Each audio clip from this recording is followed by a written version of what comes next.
And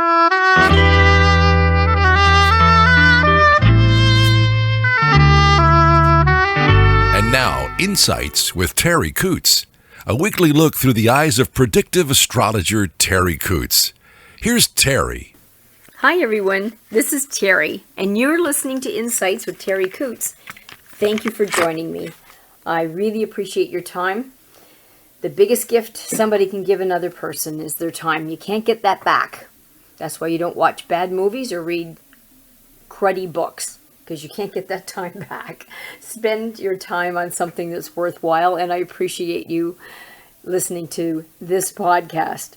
Now, our planets are offering some spirituality for us, maybe in more depth than at other times of the year, and positive energy.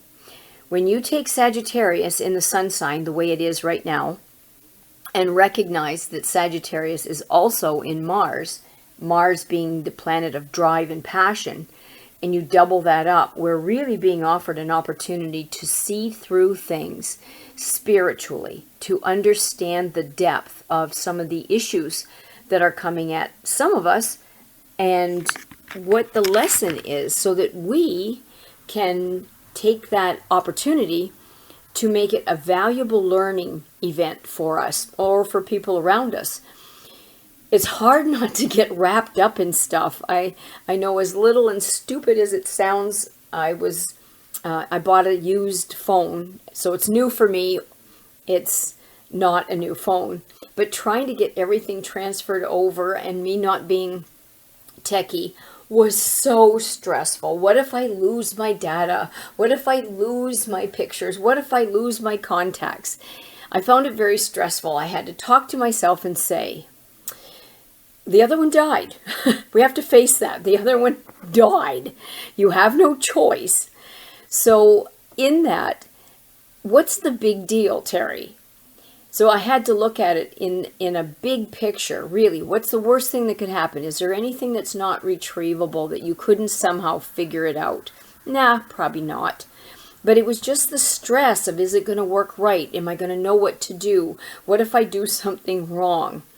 And this Sagittarius is an energy field that wants us to not necessarily focus on the worst that can happen. Be aware of it, yes. But don't focus on that. Focus on what is going to be at the end. So at the end, I have an old new phone that actually has a battery that lasts more than 12 hours. And it's shiny, and there's no scratches on the screen. And I have new sounds that when it rings, it's a new sound. I got to create new pictures and wallpaper, things I didn't know how to do. I learned some things. I went on YouTube and I learned some things. So this very scary, frightening situation turned into something of a learning experience. So maybe, God forbid, the next time I won't be so stressed. And that's what this energy is supposed to do for us right now. Mercury, the planet of the mind, how we think, how we communicate, that is in Capricorn right now, which offers us responsibility. It offers us the ability to get things done properly. And this week of December the 10th through the 17th, 2023, it will go retrograde on the 13th. Now, retro, everybody says, oh my God, it's retro. And retro isn't fun sometimes if we go against the current. If we go with the current, oh, there's so much that can be done. It's a time to look back and grow from the experiences. It's a time to learn from past events, maybe traumatic events, events that we went through that maybe we haven't resolved yet, things that other people went through that we looked at and saw and got traumatized just watching them. And how can we make it better with that Sagittarius energy? It's a great time to reorganize, to redo, redo. If you were going to redecorate, redo your books before the new year.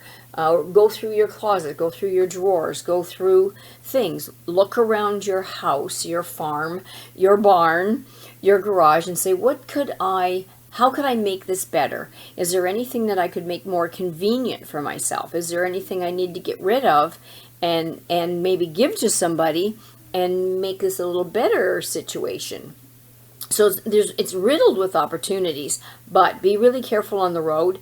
This is when people are not processing. They don't think straight. I'm part of people.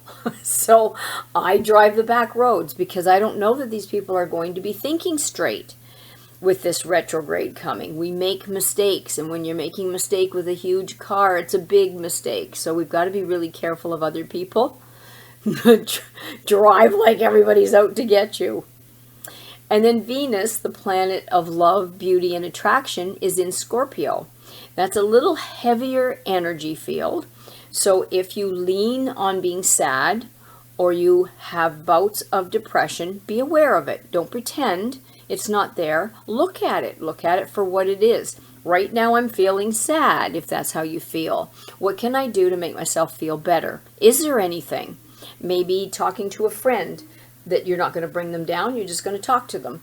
Maybe baking, maybe play with your dog. That always makes me feel better. You can't be depressed and play with your dog. That's an oxymoron. It can't work. Your dog won't allow it. They'll pull off something to make you laugh. That's just what they do. So with that energy, just be aware. If you're starting to feel sad, what can I do to make myself feel better? And do you have those tools? Do you know what makes you feel better? With this retrograde, this is a great time to explore those things for yourself.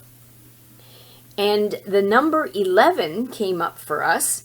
Now, that isn't as common for us as we seem to get the number 1. We get a lot of number 3s, a lot of number 5s. The 11, in the context of where the planets are right now and the numerology factor, it lends towards ambition, which means maybe some of us will get a little bit more energy. We'll feel a little bit more motivated to get some things done. It might help balance some of the Mercury retrograde where our mind feels groggy and dull, and it may help us be a little bit more intelligent and make intelligent decisions. One might cancel out the other, kind of like Diet Pepsi and pizza, right? The Diet Pepsi cancels all the calories in the pizza. So we'll be striving with number 11 for balance. We'll have some determination that's offered to us, maybe a little bit of patience. There'll be opportunities when you pair this with where the planets are to correctly look at our emotions and to recognize, is there anything traumatic in some of our experiences? And if so, what did I need to learn? What can I learn from that? How can I examine that to make me better, to make me work better with this? The weakness of number 11 is impatience, the opposite of patience, maybe a hardness instead of compassion, and a tendency towards misunderstandings. So if that sounds like you or a weakness that you're nurturing this week, get out of it. Kick yourself in the butt, roll up a newspaper, hit yourself over the head, and get out of it and work towards the opposite. The beginning of the week, the vulnerable parts of the body could be the hips, the thighs, the liver, and the base of your spine, the sacrum. That will be vulnerable, so be careful not to fall on your sacrum. Do not do that. That hurts a lot. And if you have trouble with your liver or your hips or your thighs, be extra special kind to those little body parts. If you don't have trouble with them, be careful that you're not generating something that could. Tuesday's a new moon, and that new moon is in Sagittarius. And that's, again, brand new characteristics, new ways of looking at things, new behaviors. It's offering us an open door to gather and allow ourselves new ways of thinking, new ways of dealing with things, new tools, maybe a new book that opens our eyes in a different way, or a new movie that shows us something that we needed to be reminded of. Then towards the end of the week, we may have trouble with our joints. So our joints may be particularly active, towards the end of the week. If that's the case, maybe ahead of time you could get rid of any of your inflammatory foods or minimize them to a almost non-existent degree. So sugars, white flour, all of your over-processed foods really cause inflammatory issues. You can take your turmeric and you can take lots of water to maybe get some of these toxins out, but really avoid any of your inflammatory foods and then avail yourself of the anti-inflammatory foods. And that's what Google is good for. Now, one of the cards that I pulled for us for this week is the Magician. And the Magician is a powerful card. We talked about that, I think, last week, about the powers of and creativity of the mind, how we get what we think. If you think it won't work, it won't work. If you say, I'm going to try, then it's not going to work. It's not going to work. But the Magician makes it happen. That's a very strong energy field to get our brains going and to really work on making things happen. A couple of the cards suggested that some of the people will have some difficulties at work where the environment may be unstable and it'll be difficult to try to balance all of these issues.